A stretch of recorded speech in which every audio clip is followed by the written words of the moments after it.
రాష్ట్రంలో ఇప్పటివరకు జరిగిన ఉద్యోగ జాతర వివరాలు క్లుప్తంగా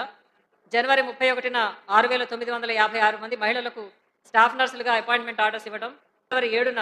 441 మంది సింగరేణి అపాయింట్మెంట్ ఆర్డర్స్ అందుకోవడం, ఫిబ్రవరి 14న 13,444 మంది police, excise, transport, prisons constables నియామకం, వెంటనే తర్వాత రోజున అంటే ఫిబ్రవరి 15న 1997 మంది సోషల్ వెల్ఫేర్ రెసిడెన్షియల్ స్కూల్ టీచర్స్గా నియామక పత్రాలు, ఈరోజు మార్చి 4న